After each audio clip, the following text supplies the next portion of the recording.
Bonsoir. Et re-bienvenue donc du coup dans un nouvel épisode du Verseau. J'espère que tu as passé une bonne semaine, qu'elle a été agréable, chaleureuse, tout ça on va dire. Et donc pour te rappeler, il s'agit donc d'une vidéo de relaxation avec un son binaural, c'est pour ça qu'il y a 2 micros. Et si tu n'avais pas vu la précédente, il s'agit tout simplement de faire désormais des vidéos de manière hebdomadaire. Donc toutes les semaines. J'avais vu en commentaire, tous les mois c'est bien. Non, c'est toutes les semaines. On va essayer de s'y cantonner. Ça va pas être évident, mais on va le faire. Donc, si c'est pas déjà fait, je te propose de t'installer confortablement sur ta chaise, dans ton lit. Moi, c'est vrai que j'écoute beaucoup de vidéos plutôt quand je suis dans mon lit le soir. On va être juste tous les deux, toi et moi. Donc, détends-toi, relaxe-toi, laisse-toi aller.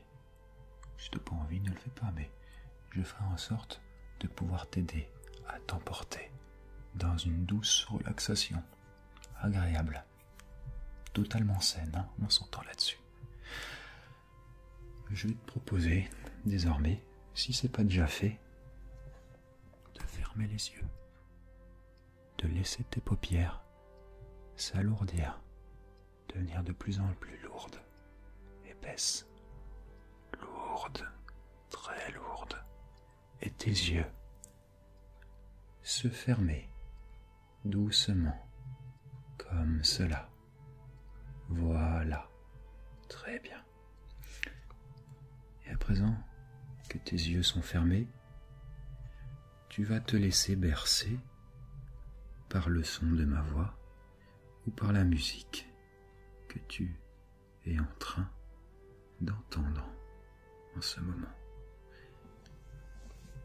Tes muscles se détendent, les petites tensions s'apaisent et tu te laisses calme, reposer.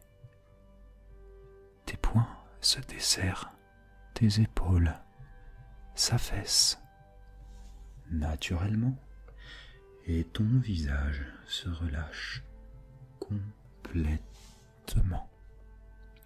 La sérénité te gagne, tu sais que tu es en sécurité. Derrière tes paupières closes, tu distingues au loin comme un astre doré qui brille doucement. Plus tu le fixes, mieux tu te sens. Tu prends alors une longue et profonde inspiration par le nez.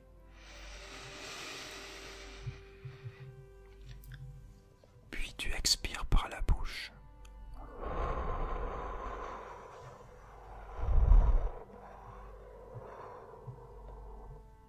Et encore une. Plus tu inspires, plus l'astre semble se rapprocher.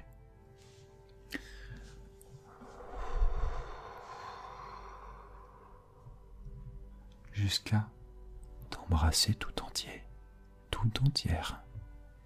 Tu n'es alors plus qu'une lumière chaude et rassurante.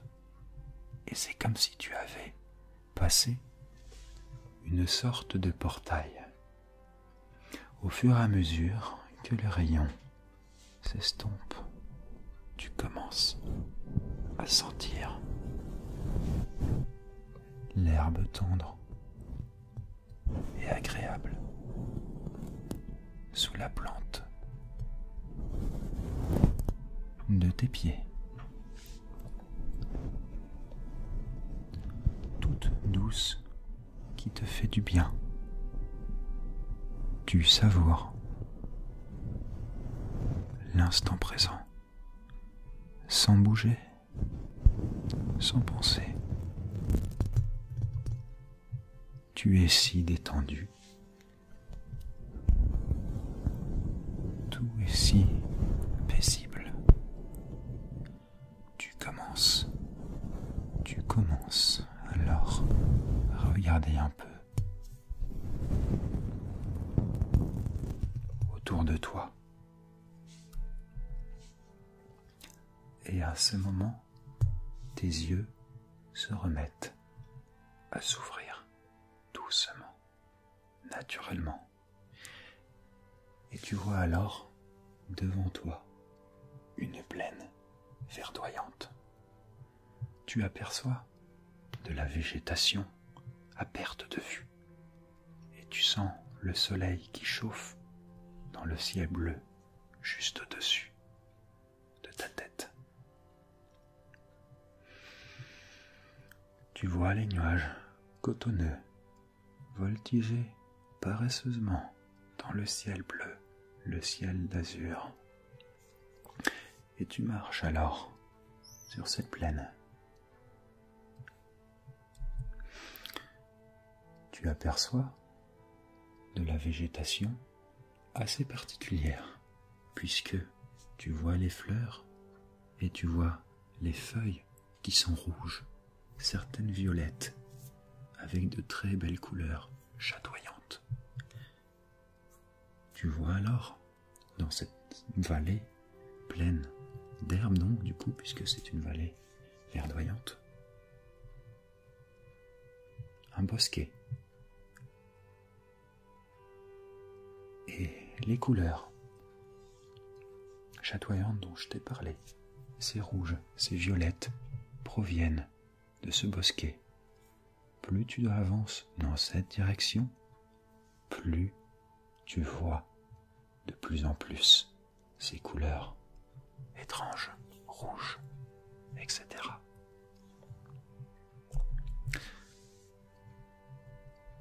Tu finis par passer et par longer un petit ruisseau agréable qui serpente entre les collines verdoyantes. Et toi, tu marches en longeant un chemin de pierre blanche. Tu te rapproches de ce bosquet qui semble petit à l'horizon et pourtant, à présent que tu es assez proche de celui-ci, il est de plus en plus grand et semble profond et recélé, plein de mystères.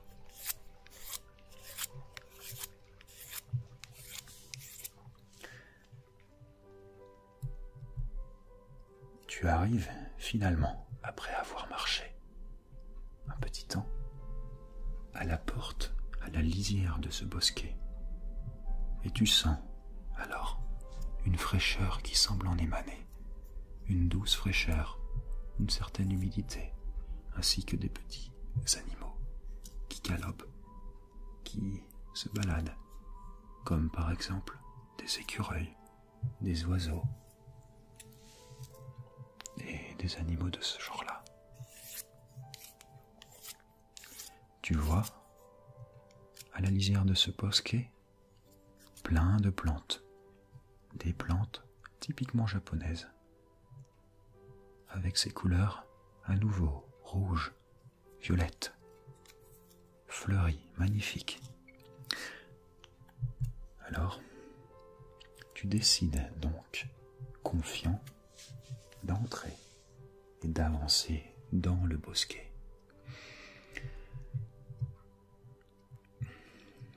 Tu marches et te laisses enivrer par ce petit paysage très agréable, très zen, on pourrait même dire. Tu continues à marcher. Au bout d'un petit moment, cela te fait arriver devant un petit pont fait en bois qui est peint en rouge. Les barrières sont peintes en rouge. Et toute la végétation est encore autour. Tu entends les oiseaux qui chantent, les feuilles qui bruissent, et les arbres qui semblent typiquement être des cerisiers japonais qui ont totalement fleuri avec leurs feuilles et leurs fleurs. Peut-être juste donc du coup leurs fleurs qui sont roses, magnifiques. en arrivant près du pont, tu le franchis et tu vois au loin un petit lac. Du coup, la petite rivière sur laquelle tu viens de passer, à travers le pont, mène vers ce lac. Petit lac très agréable, très beau. Et puis, tu continues encore et tu quittes cet environnement, ce qui te fait commencer à grimper, à monter dans les hauteurs. Et un chemin fait de marches en briques, en grosses pierres blanches, te demande de monter tout doucement, tranquillement. Et tu grimpes les marches une à une, posément, avec les arbres et toute la végétation autour très dense. Tu vois quelques raies de lumière du soleil qui percent les feuilles, les branches, et qui viennent tomber directement sur le sol. Et avec les légers courants d'air, le bruissement du vent et des arbres se fait entendre. Ce qui te fait finalement arriver à un nouveau pont, comme l'ancien que tu viens d'emprunter. Sur ce pont que tu enjambes, tu te sens bien, tu te sens reposé, tu te laisses aller à la contemplation des lieux. Et justement, le petit ruisseau qui passe sous le pont est le même que tu as déjà emprunté tout à l'heure. Sauf que là, désormais, évidemment, comme tu as grimpé, tu es monté un petit peu en altitude, il est encore plus en amont. Peut-être que tu finiras par retrouver sa source, qui sait. En contemplant justement, donc, encore une fois, ce décor, tu vois, de l'autre côté, à quelques dizaines de mètres, un temple japonais, blanc, avec plein de petites fenêtres qui s'élancent vers le ciel, et dont le toit, typiquement, est fait de cette forme un petit peu concave ou convexe, donc c'est plutôt concave. Typique donc des temples japonais, zen. Et tout autour, tu vois tous ces arbres qui sont roses avec leurs fleurs qui ont fleuri. Ces cerisiers japonais. Tu continues ta route et cela t'amène, directement à un chemin. À un long chemin avec 2 petits murets de chaque côté. Et au-dessus, tu vois les cerisiers japonais qui s'élancent et qui se rejoignent, formant comme une arche de fleurs roses pendant plusieurs dizaines et de dizaines de mètres. Tu passes par ce chemin, ce qui t'amène alors ensuite devant un très grand arbre, totalement fleuri, comme un seul pleureur, où tu vois les feuilles qui tombent. Sauf que la particularité de celui-ci est que il est totalement rose, d'un rose clair, doux, agréable. Un rose léger. Tu continues alors ta route. Et cela t'amène désormais devant une véritable arche qui a été façonnée par les mains de l'homme. Cette arche, faite de bois, pique vers le ciel. Et derrière celle-ci, tu vois le temple de tout à l'heure, le temple que tu as vu lorsque tu étais sur le pont. Et juste avant le temple, entre toi et le temple, il y a une grande place qui est déserte, avec le soleil qui brille, qui continue à briller. Alors tu marches et tu franchis cette place.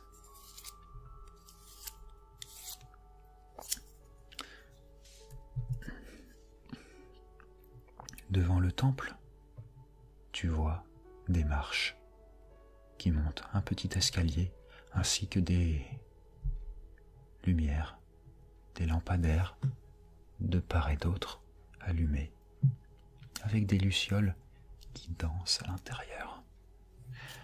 Le temple est allumé. Il est allumé, toutes ces lumières brillent malgré le fait qu'il fasse jour.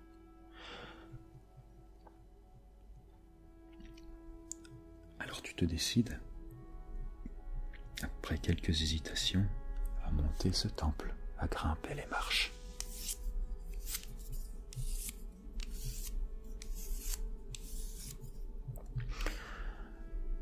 En haut du temple, derrière la porte, tu vois un homme qui semble assez âgé, avec une longue barbe blanche, le crâne dégarni, avec des cheveux blancs qui s'élancent par le derrière, et une grande robe, un kimono comme on l'appelle au Japon, en blanc, avec des rainures rouges. Ce monsieur a le regard paisible. Il te regarde doucement, et du fond de ses yeux, de là où t'es, tu peux voir un air malicieux et sage, une grande intelligence qui semble s'en échapper. Tu t'avances vers le monsieur, vers le vieil homme, le sage, et alors il tourne les talons et s'éloigne, t'invitant à le suivre. Tu arrives à l'intérieur du temple et tu marches à travers ces couloirs avec le soleil qui continue à briller et rentrer à travers les carreaux faisant des motifs sur le sol. Tu arrives devant un petit jardin intérieur avec du sable sur le sol et quelques râteaux qui sont posés de ci et là, faisant des traînées sur le sol. Tu découvres ce jardin zen et tu continues ta route en suivant les pas du vieux sage.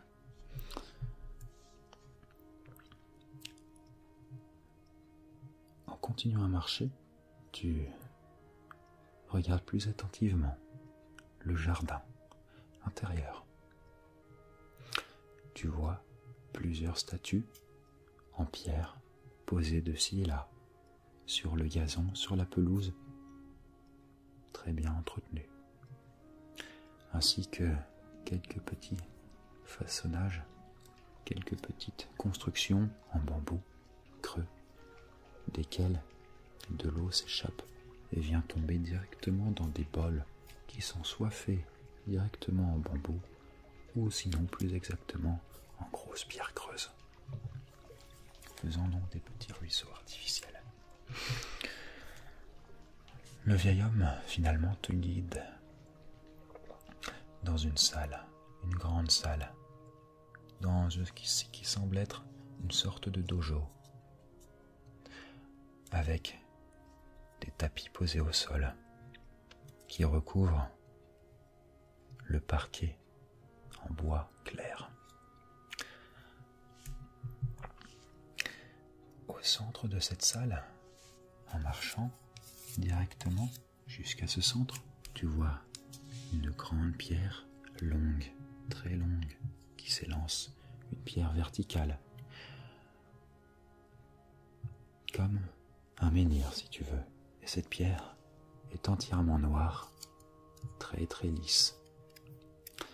Tu vois tout autour de cette pierre des petites bougies allumées, ainsi que quelques feuilles, des fleurs déposées par terre, comme par le fruit du hasard, et pourtant il semble s'en échapper une sorte d'ordre, d'harmonie. Le vieux sage s'est déjà posé,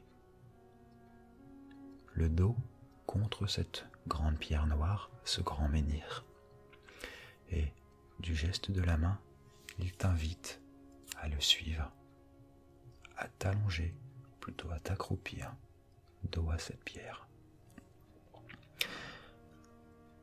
Alors, sans hésitation, tu t'exécutes, tu t'approches et tu t'assois. Le dos, cette pierre qui semble émaner une douce chaleur reposante, une chaleur relaxante. Tu t'assois sur le parquet et tu te mets en position du lotus. Et tes yeux se mettent alors à fixer l'horizon, c'est-à-dire du coup comme tu es dans une salle, l'autre bout de la salle, sur un point fixe, et tu ne bouges plus. Ton corps devient immobile et tu te laisses aller à cette sensation de zen, de zénitude qui t'envahit petit à petit.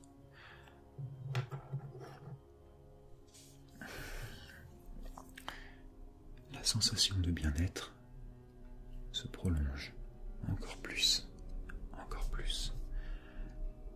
Elle te gagne peu à peu au niveau de la tête, tout d'abord, qui est totalement reposée, et puis finalement arrive dans ton cou, et de ton cou se propage dans tes épaules, et des épaules directement dans tes bras, jusqu'au bout de tes mains et de tes ongles, avant de gagner ton torse ainsi que ton ventre, pour arriver dans tes cuisses, jusqu'à la pointe de tes pieds, et te laisser aller à cette sensation de bien-être et de chaleur qui se transforme peu à peu en sensation de fatigue agréable, bienfaisante, et qui te laisse planer, et que tu t'emportes, tu te laisses doucement emporter comme dans un nuage par ce sommeil, et tout s'efface autour de toi. Ta vue devient trouble, tes paupières lourdes, encore une fois, et tes yeux se ferment. Tu es juste bien, et le sommeil te gagne, et tu t'endors alors paisiblement. Tu te laisses porter par les bras de Morphée. Quant à moi, je te souhaite une très belle nuit. Bye.